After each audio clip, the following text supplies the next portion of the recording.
Welcome, dear listeners, to another gripping Inspector Harold Price mystery.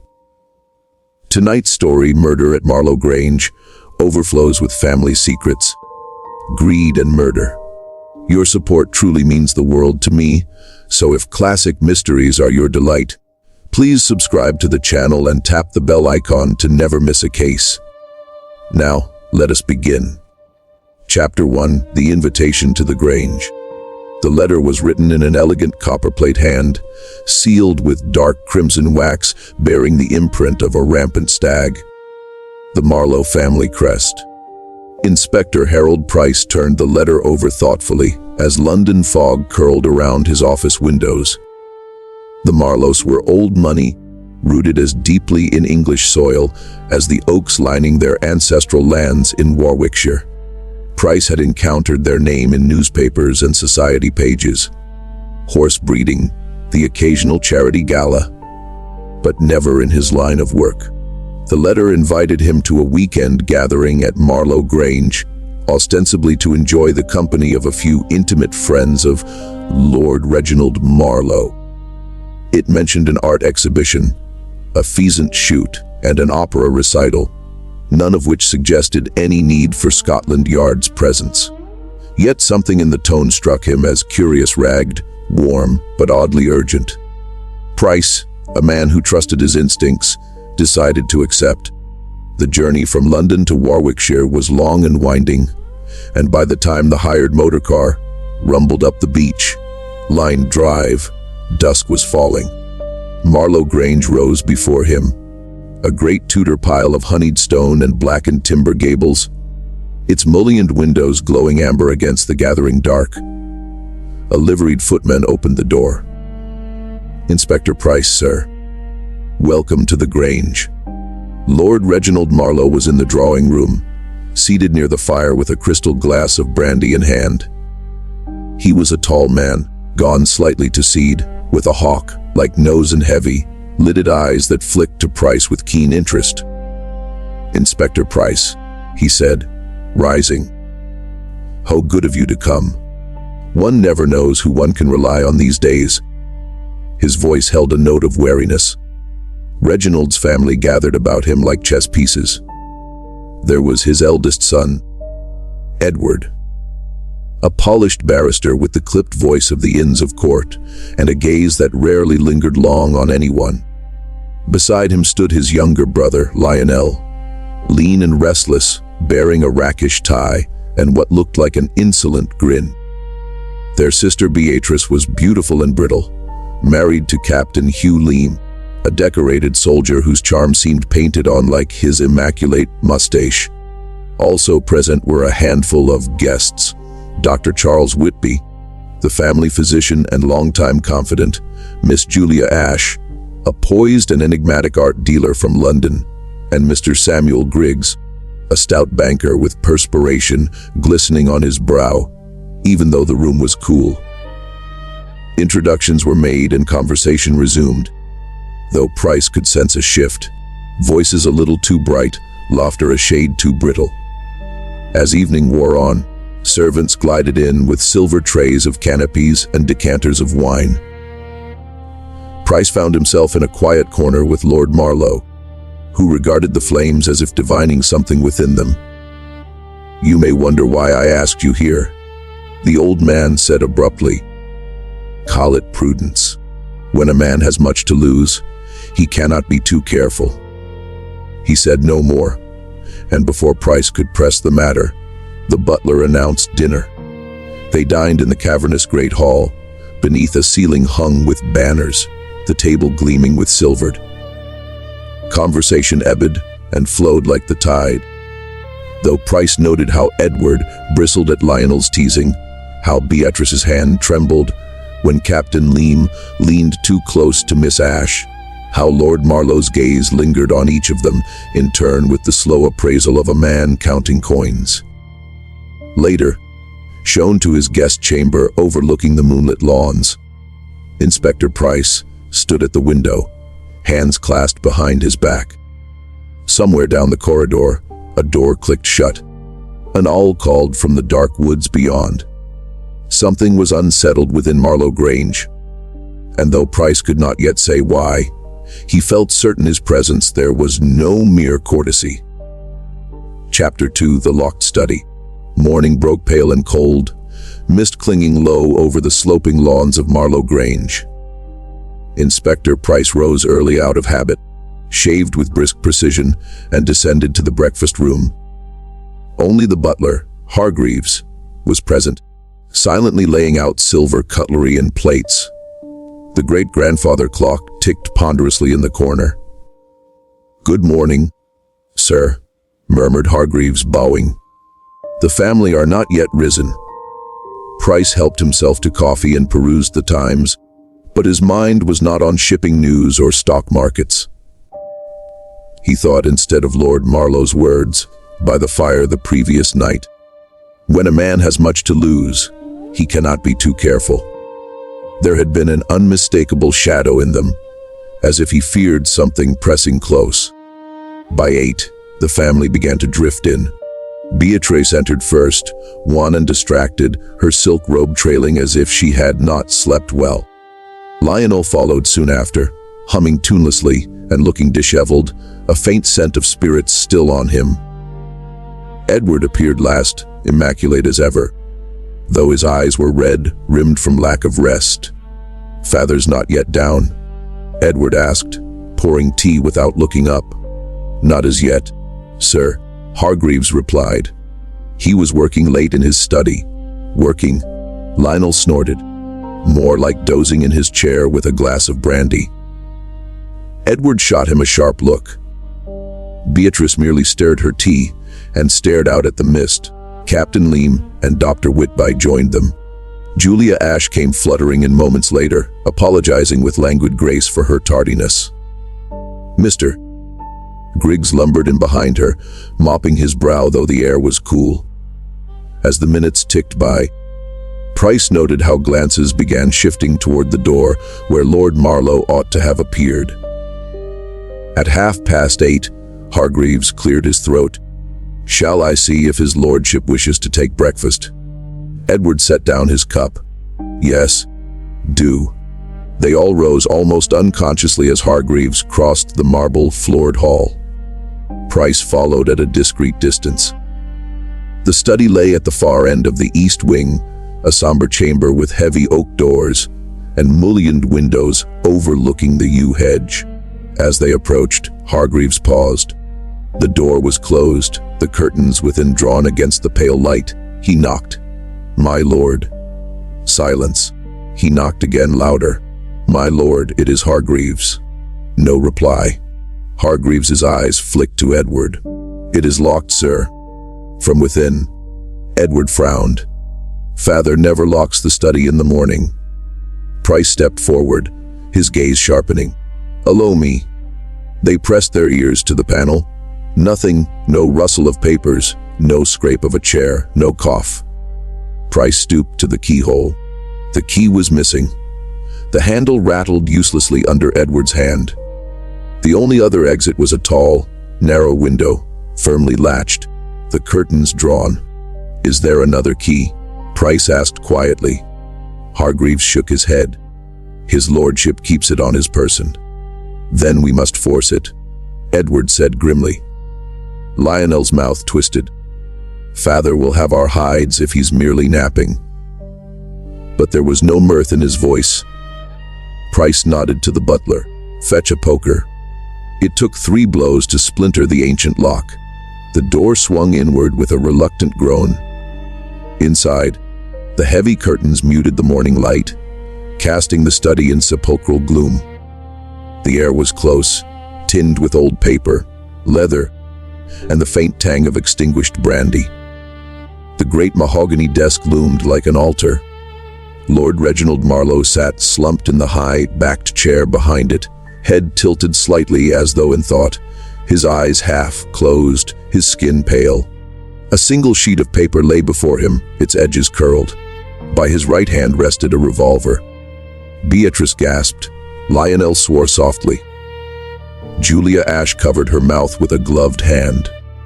Price stepped forward, his gaze sweeping the scene with the dispassionate precision of long habit. A brandy glass lay on its side, a dark stain pooling on the blotter. The revolver was old, a family piece, the crest etched faintly on its side. "Doctor." Whitby pushed through, knelt, and pressed 2 fingers to the elder man's neck. After a long moment, he shook his head. "He's gone." A hush fell. "Gunshot wound?" Price asked. "No," Whitby said, frowning. "No wound at all." Price's eyes narrowed. He bent closer. Lord Marlowe's lips were faintly tinged blue. His fingertips had a curious dusky cast. Poison, perhaps. But if so, where was the vial? And why the revolver set so prominently by his hand, as if arranged for discovery? Edward's voice was tight. "It appears he has taken his own life." Price straightened. "Does it?" They turned to him. The door was locked from inside, Edward said. "Indeed," Price replied, "yet the key is missing." That drew a ripple of unease. They looked about instinctively, as if expecting the key to materialize from the shadows. It was nowhere to be seen. And the window. Price crossed to it, drawing back the heavy curtain. The latch was fastened. The sill was dusted with a fine layer of powdery soot from the chimney. Undisturbed, no footprints, no smudges, no suicide. Lionel insisted, though his voice wavered. "It must be." Price looked at him. "A man who shoots himself does not choose poison, and a man who chooses poison does not carefully lock the door and hide the key." Edward's composure cracked. He paced in tight, controlled strides. Beatrice began to tremble. Captain Leam drew her close, though his eyes were cold. Julia Ash's gaze flicked to each of them, calculating. "Mr." Griggs blotted his forehead again. Price stood still, silence thrumming around him. This was no act of despair. It was an execution, quiet, clever, deliberate, committed within a room locked from the inside, with no sign of forced entry, and no trace of how the killer had left. Hargreaves spoke at last, very softly. "What would you have us do, Inspector?" Price turned from the window. "Seal this room. No one enters. No one leaves the Grange. Lord Marlo has not taken his own life." He let the words settle like cold iron. "He has been murdered." Chapter 3: Family Tensions. The drawing room of Marlowe Grange, once the scene of last night's polite chatter, now felt like a stage after the curtain had fallen. The same sumptuous surroundings, but the warmth gone, replaced by a taut hush. The family and guests sat scattered in uneasy silence while Inspector Price stood before the hearth, hands clasped behind his back, the embers throwing a dull glow upon his composed face. The body of Lord Marlo had been removed to the chapel wing, and the study sealed under Price's orders. Hargreaves had drawn the heavy curtains, placed a discreet screen before the door, and posted the footman Palmer on watch, though the young man's hand still trembled. Price's gaze passed over the gathered faces. The air seemed charged with invisible lines of hostility and fear, each person lost in their own secrets and thoughts. Edward Marlo broke the silence first, his voice clipped and deliberate. "I trust, Inspector, you will be thorough. This family must not suffer the indignity of baseless suspicion." Price regarded him steadily. When a man dies behind a locked door, with the key missing and the cause uncertain, suspicion is never baseless. Edward's jaw tightened, but he said nothing. Lionel lounged in his chair, a half-smile curling his lips, though his eyes were watchful. "If you ask me, you're wasting your time. Father always said the world would fall apart without him. Perhaps he decided to spare himself the sight. That theory," Price said mildly, "requires one to ignore poison, the missing key, and the fact that he had guests beneath his roof. Men like your father seldom choose chaos. They cling to control." Lionel's smile faltered. Beatrice sat apart on a chaise near the window, pale and brittle, her hands clasped so tightly in her lap that her knuckles stood out like ivory. Captain Leem loomed beside her, protective yet faintly impatient, as if her grief were an inconvenience to be managed. Julia Ashe occupied an armchair with calculated poise, her long legs crossed, her face inscrutable. Samuel Griggs dabbed his brow with a handkerchief, his gaze flitting nervously from one face to another. Dr. Whitby stood by the drinks cabinet, pouring himself a brandy he had not touched, his eyes clouded with private thoughts. Price moved closer to the fire. Before we proceed, I should like to understand Lord Marlo. Not the public figure, but the man. You knew him best. He was formidable, Edward said after a pause. Exacting. He demanded excellence. Domineering, Lionel countered. He broke men like twigs if they got in his way. He was our father. Beatrice whispered, her voice trembling as if the word itself cut her. Price let the silence breathe. And lately had his temperament changed. A flicker among them, hesitation, exchanged glances. Then Edward said carefully, he had become preoccupied. Distracted. With what? Price asked. Silence. Lionel rolled his eyes. Debts, most likely. He pretended the coffers were bottomless, but I know the estate's bleeding. The mines closed. The railway shares plummeted. He was desperate to prop up the illusion. That is a serious claim. Edward snapped. It's the truth. Lionel shot back.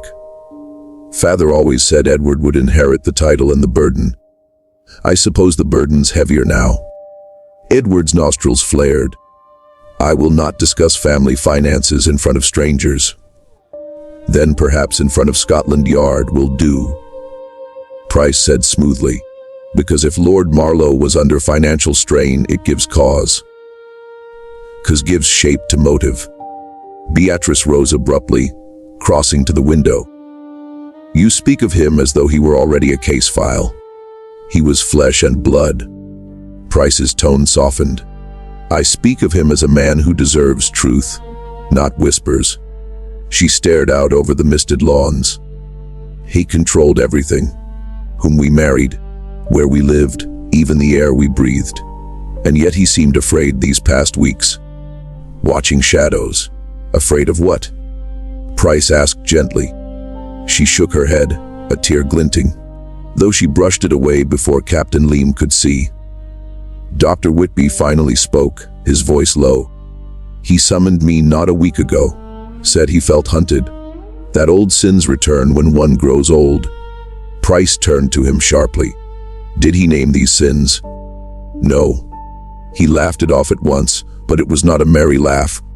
Julia Ashe, who had been silent till now, said coolly, perhaps he feared losing his legacy, his collection, his reputation. They were all he truly loved. Edward bristled. My father loved this family. Julia's eyes glinted. Did he? Price let the words hang, then addressed them all. I will require each of you to remain here at the Grange until my inquiries are complete. You will not leave the estate, nor tamper with any room or paper belonging to the deceased. Servants are to be questioned as well. This is outrageous, Edward said. It is necessary, Price replied. Someone in this house helped send Lord Marlo to his grave. Lionel gave a low whistle. And here comes the hanging noose. Lionel, Beatrice hissed. Must we all descend to melodrama? Julia murmured.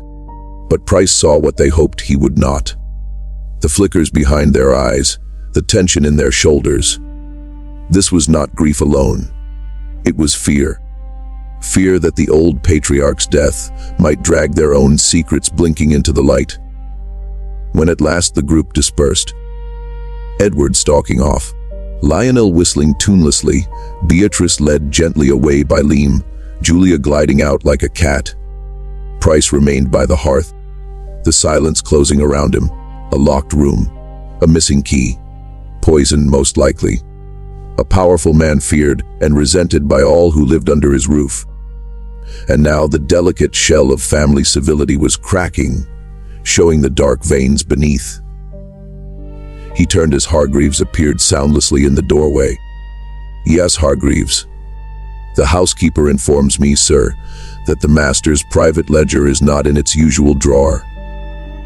Price's brow lifted. "Interesting. Have the staff assemble in the servants' hall in an hour and fetch me a floor plan of the east wing." Hargreaves bowed. "Very good, sir." When the butler had gone, Price drew a small notebook from his coat and wrote a single line. They all feared him, and some had reason to hate him. Then he closed the book with a snap. The storm had broken. Now the hunt began. Chapter 4: Whispers of Debt. The rain had begun by the time Inspector Price made his way along the East Wing corridor to Lord Marlo's study, now sealed with a cordon of velvet rope and a heavy wax seal affixed by his own hand. Hargreaves awaited him with a folded sheet of vellum.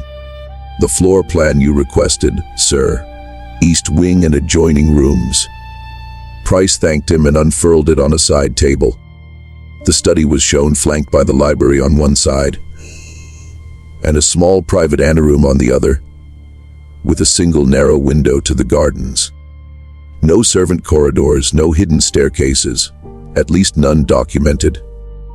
It was as secure as a vault, yet someone had entered and left without a trace.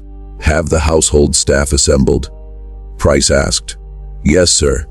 In the servants' hall." "Good. I shall speak with them presently. First, send for Mr. Griggs." Quietly, Hargreaves bowed and walked away. Samuel Griggs arrived 10 minutes later, his waistcoat slightly askew and his jowls trembling. He had the look of a man who longed for invisibility, yet could not help sweating conspicuously. "Mr. Griggs," Price began, "your presence here puzzles me." Lord Marlo was not known for entertaining bankers. Griggs dabbed his brow. "Quite so. Quite so. Strictly business, you understand." "Indeed. What business?" Griggs squirmed. "Merely reviewing certain arrangements. His lordship's credit facilities, which were strained," Price said softly. Griggs blanched. "I beg your pardon." "I have eyes, Mr. Griggs. The north fields are fallow, the stables half empty, and yet the house smolders with grandeur. That speaks of pride unto desperation. Which was it?" Griggs collapsed into a chair. "Desperation," he whispered. "Marlowe Grange mortgage to the rafters. The mines are worthless. The railway shares dead paper. He had borrowed against every acre. If repayment did not come due by Michaelmas, the estate would be lost. And you came to collect." "I came to demand assurances." He promised some windfall was imminent, a sale, perhaps, or an investment from abroad. But he seemed afraid. I almost feared for his reason. Price made a note. "Did any of the family know?" "Not formally, no, though Mr. Lionel hinted at it. The others are kept in the dark, I suspect." Price's eyes sharpened. "And if Lord Marlo were to die suddenly, who inherits the estate? Or Mistesser?" "Edward, of course." "And the debts?" Griggs hesitated. "Legally extinguished upon transfer of title." Price murmured. "How very convenient." After Griggs had left, Price descended to the servants' hall, where the household staff were arrayed in 2 nervous rows. The housekeeper, Mrs. Danvers, with her iron, gray bun. The footman, Palmer, pale as milk. The kitchen maid, wide-eyed and clutching her apron. Even the cook, who had abandoned her domain, arms folded like twin hams over her chest. Price addressed them in his calm, measured way. "You will each tell me of Lord Marlo's habits, especially in recent weeks. Leave nothing unsaid." A rustle of exchanged glances. Then Mrs. Danvers spoke. "He kept late hours in the study, sir. Often until the small hours. He took to locking the door as well."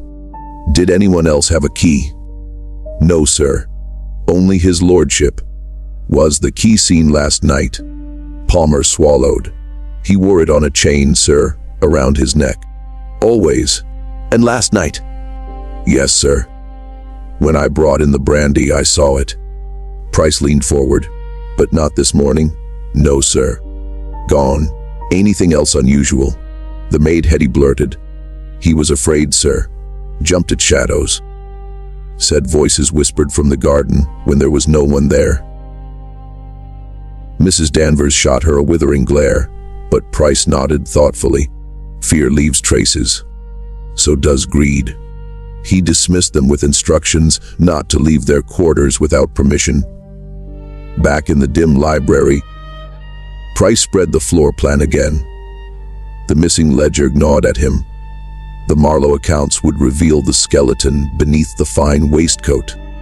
Hargreaves appeared silently once more. Mrs. Danvers reports the master's bedroom safe stands open, sir. Empty. Empty. Price's brows lifted. Was it forced? No sign of it. Merely cleared.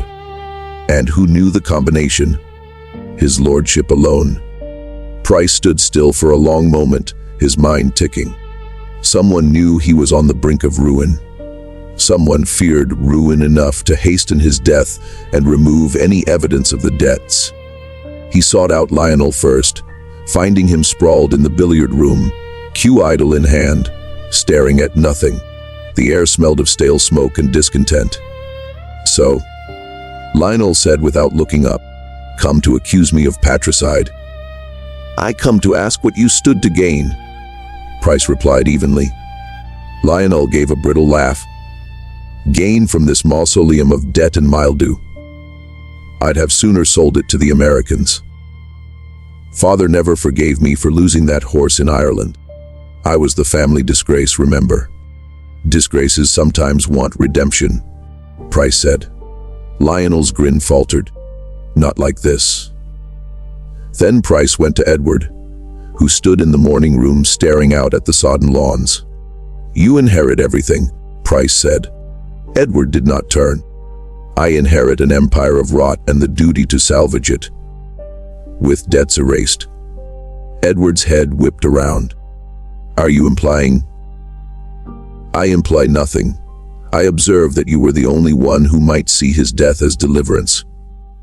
Edward's eyes blazed. Deliverance is not in my nature, Inspector. Duty is. Duty, Price said softly, has driven men to darker deeds than murder. In the evening, Price returned to his chamber, removed his coat, and sat at the desk by the window, staring out at the glistening lawns. Somewhere below, a fox barked sharply. The house lay still, yet not peaceful. He drew out his notebook and made notes depths vast. Griggs confirms ruin imminent. Ledger missing. Safe emptied. Key gone from chain. No sign in room. Door locked from inside. Window undisturbed. Edward gains title, loses debts. Lionel gains nothing yet knows of debts. Beatrice frightened. Whitby hints at past sins. He underlined the last point, past sins. That phrase clung like cobweb. Perhaps the motive lay not in what was to come, but what had already been done. Price closed the book, his resolve hardening. The tangled threads were tightening, and somewhere among them the murderer was waiting, certain they had woven their crime too cleverly to be caught. They were wrong. Chapter 5, The Mysterious Key. The following morning dawned pale and windless, the lawns of Marlowe Grange glistening from the previous night's rain. Inspector Price rose early again, his mind already circling the puzzle. A locked door, a missing key, no visible wound, whispers of ruin. Yet what gnawed at Price most was not how the man had died, but how the murderer had vanished, as though swallowed by the air. He had just finished dressing when a discreet knock sounded at his chamber door. It was Hargreaves, immaculate as ever, though his eyes were shadowed from lack of sleep. "Begging your pardon, sir," he murmured, "but something has been found. We're in the rose garden." Price followed him down the grand staircase and out into the crisp morning air. The gravel crunched softly underfoot as they crossed the terrace. A maid and the head gardener stood stood by the low stone wall of the rose beds, pale and wide-eyed. At their feet lay something small and metallic, half sunk in the damp earth, glinting dully in the light. Price knelt. It was an old-fashioned brass key, ornate with the Marlowe stag crest etched faintly into the bow, the end smeared with blackish soil. "The key to Lord Marlowe's study," whispered Hargreaves, "without doubt." "Who found it?" The maid curtsied. "I did, sir. I was watering the beds and saw it glimmering." Price studied it, mind ticking. The rose garden lay beneath the east wing windows, far from any servant's rote, and the key bore no trace of having lain out long. No corrosion, only moist soil. It had been placed here recently. The household gathered in the morning room, summoned by the toll of the old bronze bell. Their faces showed varying degrees of apprehension as Price set the key upon the polished table like a relic. "This," he said, "was found this morning in the rose garden. It is the key to Lord Marlowe's study. He wore it on a chain about his neck. When he was found, it was gone. Now it lies buried in the soil beneath his window." A ripple of reaction. Beatrice gasped softly. Edward stiffened. Lionel's brows shot up. Julia Ash leaned forward with feline interest. Dr. Whitbay paled. Mr. Griggs dabbed furiously at his forehead. "Someone," Price continued, "removed this from the dead man's person, left the room without disturbing the door or the window, and later discarded the key where it might eventually be found, or might not. Why? Perhaps," Lionel drawled, "the murderer had a sudden fit of conscience. Or," Price said, "they feared discovery and sought to confuse the timeline." Edward snapped.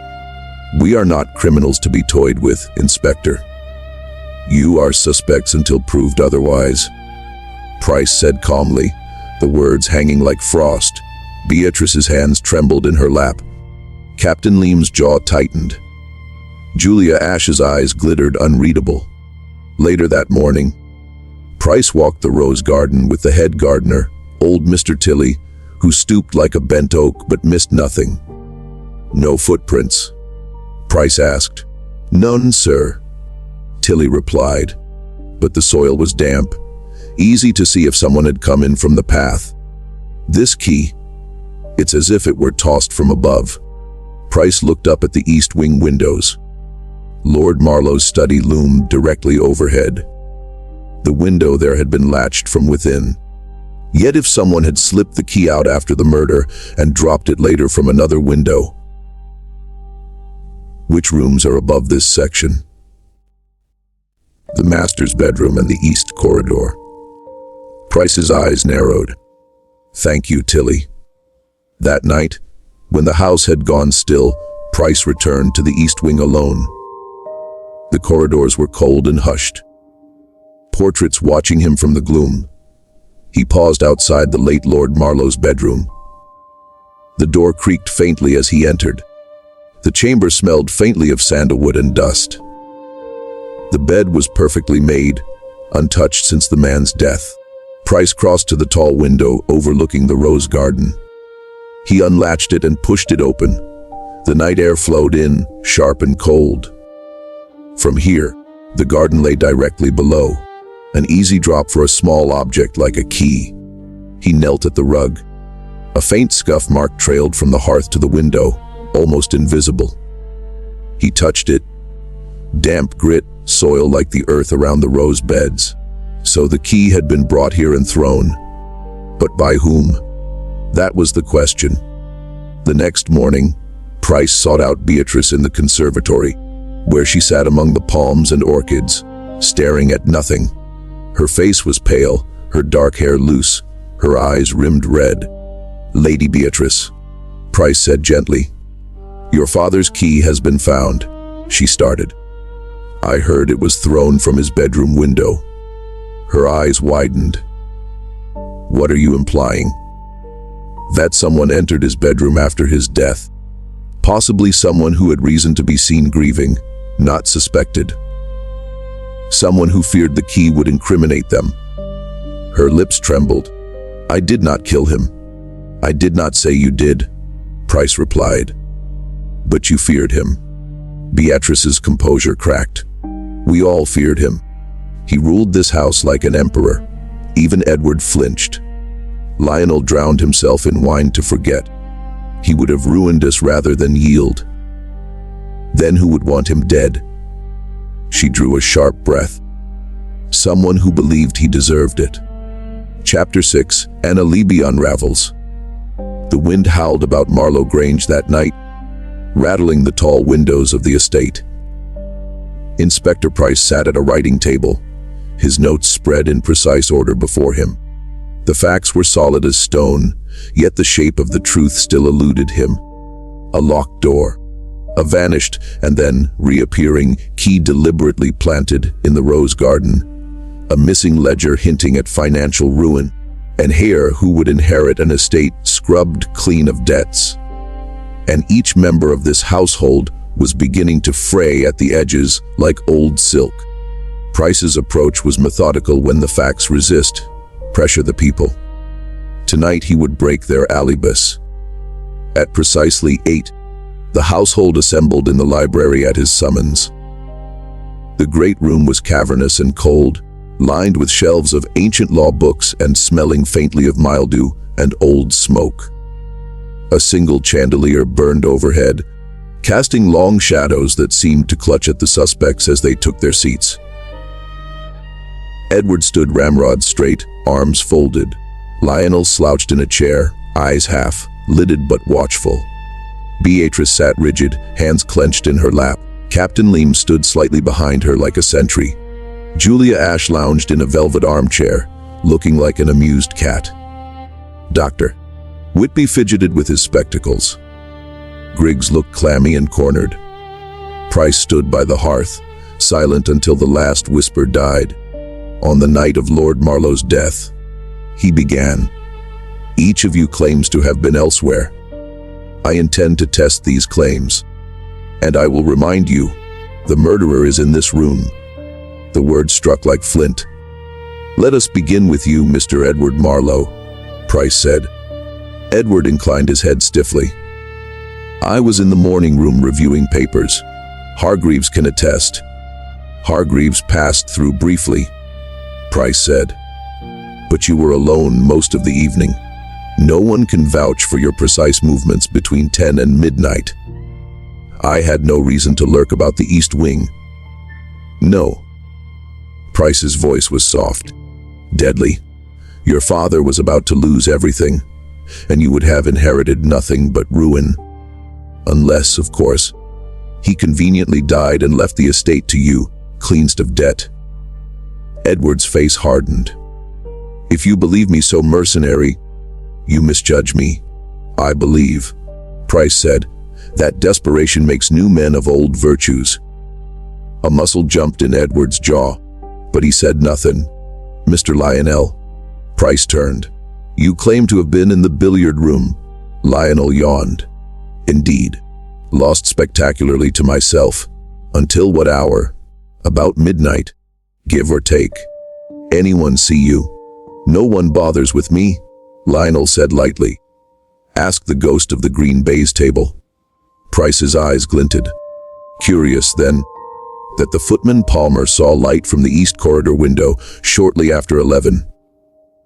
Lionel blinked, then smiled. Then perhaps the ghost fancied a stroll. Price stepped closer, voice low. "Or perhaps you, who knew of your father's debts, decided to end the burden before it dragged you all down." Lionel's smile flickered. "Inspector, I'm far too lazy for murder." "Laziness," Price said, "is often a mask for fear." "Lady Beatrice," Price said next, and she startled as if waking from a dream. "I was with my husband," she whispered. "In our rooms." Price turned to Captain Leem. "You confirm this?" Leem's expression was carved from ice. "We retired together at 10. Did either of you leave the room thereafter?" "No, we did not. Not even when your wife went to fetch laudanum from the house medicine cabinet at 11. Beatrice's head jerked up. "Ho!" "Mrs. Danvers saw you," Price said. "You wore your dressing gown and carried a candle. She said you were trembling." Beatrice's lips parted soundlessly. "You were gone nearly 20 minutes, Price continued. "Plenty of time to walk the east corridor."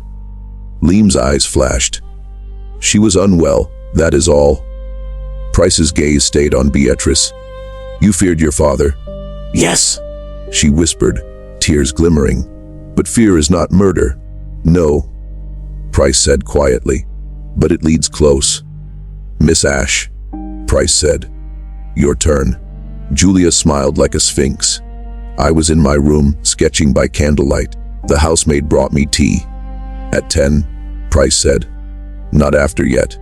The gardener reports muddy footprints on the terrace below your window. Fresh about midnight." Julia's eyes glinted.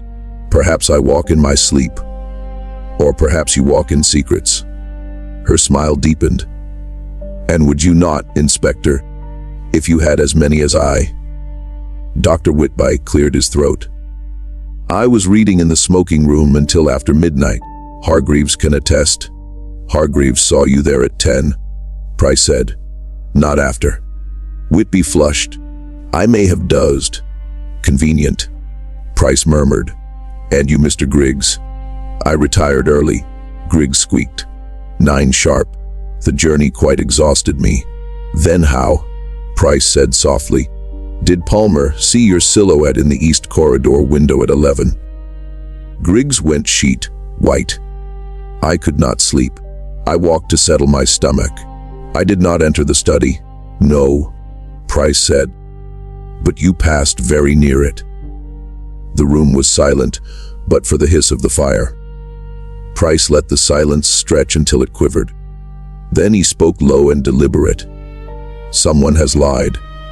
Beatrice left her rooms though she swore she had not. Griggs walked the east corridor despite claiming to be in bed. Lionel's billiard alibi has no witness. Edward alone had the most to gain. Miss Ashe had muddy shoes." He drew from his pocket the brass study key, gleaming dully in the firelight.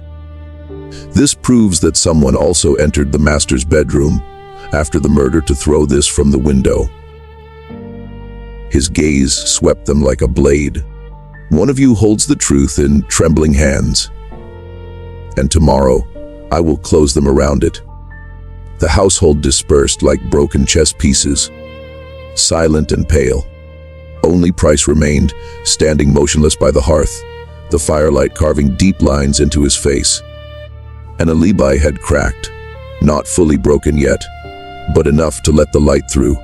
And when light seeps into darkness, secrets shrivel. Chapter 7, The Final Revelation.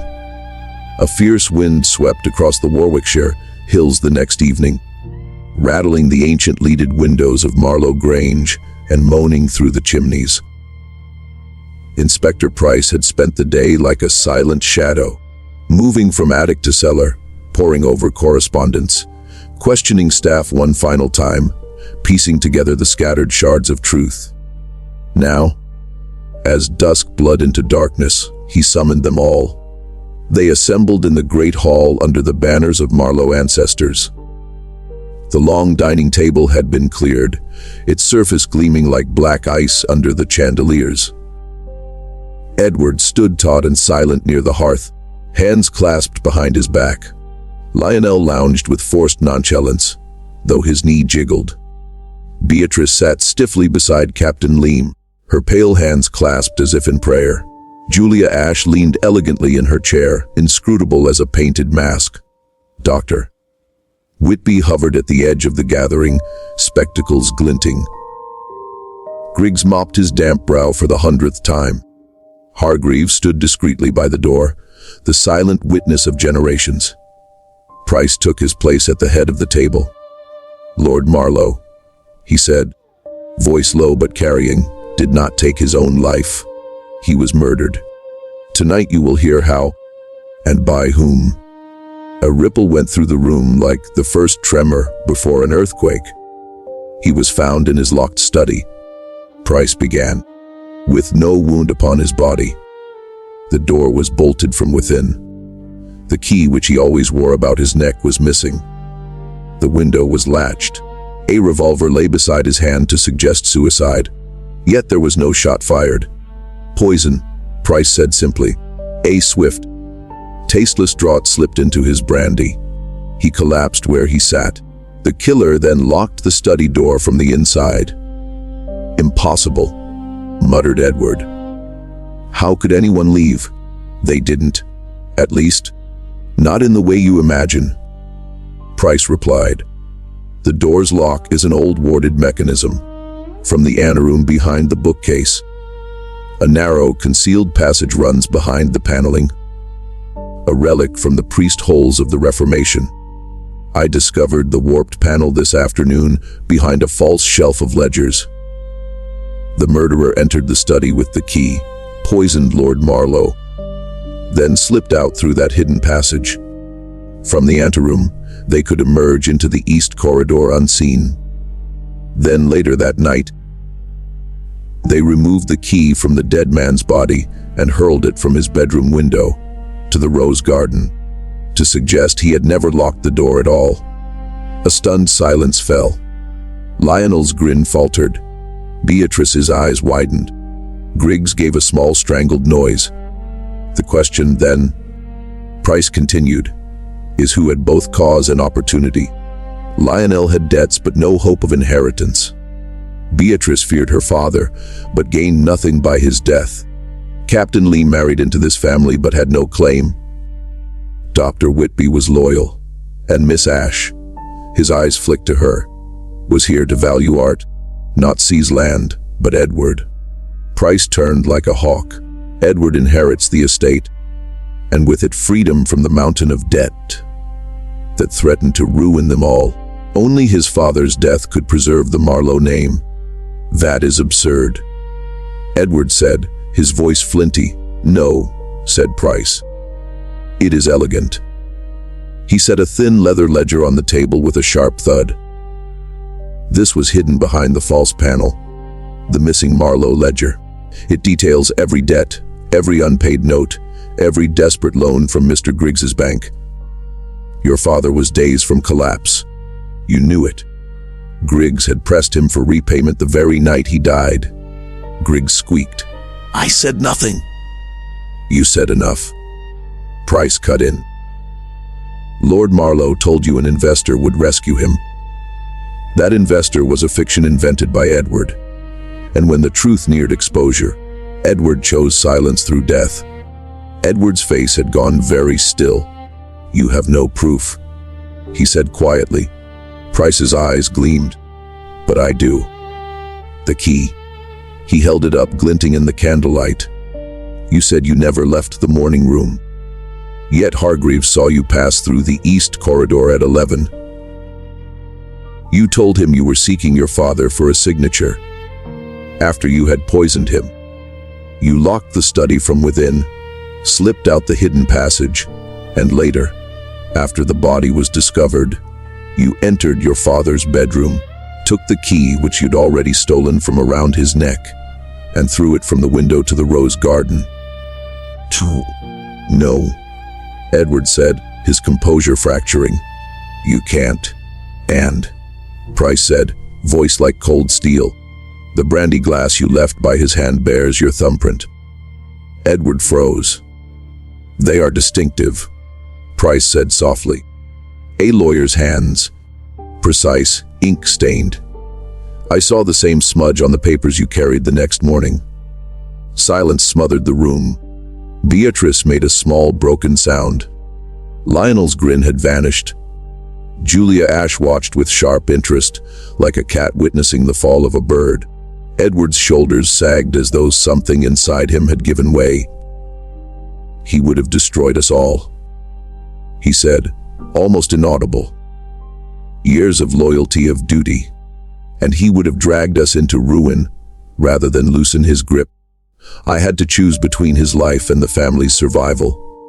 Price's voice was quiet. You chose murder. Edward's eyes closed. I chose freedom. He did not resist when Hargreaves stepped forward with heavy solemnity to escort him to his chamber under guard. The others drifted away, shaken and silent. Lionel paused at the door, looking strangely small. Beatrice remained seated, tears slipping silently down her cheeks, while Captain Leem stood grim and silent beside her. Griggs shuffled off, muttering prayers. Julia Ash gave Price a thin, enigmatic smile and vanished into the shadows like smoke. Soon only Price remained, standing alone beneath the ancient banners. The house seemed to sigh, the tension draining from its stones like blood from a wound. The storm outside had passed, but within these walls its echo would linger for years. Price looked up at the Marlowe crest, the rampant stag, then turned on his heel, coat flaring. Justice, though slow, had found its mark. Epilogue: Ashes of the Grange. 3 days later, the first chill of autumn swept over the Warwickshire hills, laying a thin silver sheen of frost across the lawns of Marlowe Grange. Edward Marlowe had been taken to London under discreet guard the night before. Silent and pale as marble, he had offered no resistance, only a faint nod to Price as he was led away. The proud barrister now a broken figure, stripped of all the iron certainties that had once armored him. Beatrice had not come down to see him go. Lionel had vanished to his rooms and not re-emerged since the confession. Captain Leem had spent the evening packing trunks, and Julia Ash had disappeared quietly at dawn, leaving behind only a faint trace of perfume and the whisper of a dry, amused laugh as her motorcar rolled down the long drive. The estate would pass in time to Beatrice and Lionel, though neither seemed eager to claim it. The debts Edward had schemed to erase were now laid bare, and the Marlowe fortune was revealed to be little more than crumbling mortar and old pride. The Grange, once the proud seat of a formidable lineage, now stood hollow, its great halls echoing with the footsteps of solicitors and creditors.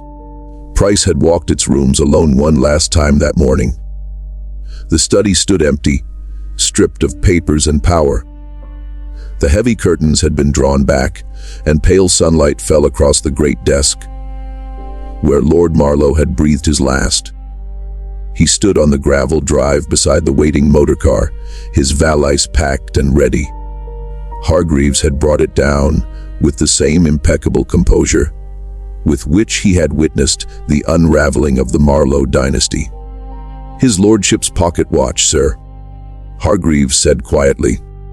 "He carried it every day. The family asks that you have it." Price hesitated, then accepted the parcel with a small nod. "Thank you, Hargreaves." The butler inclined his head. "Will you return, sir?"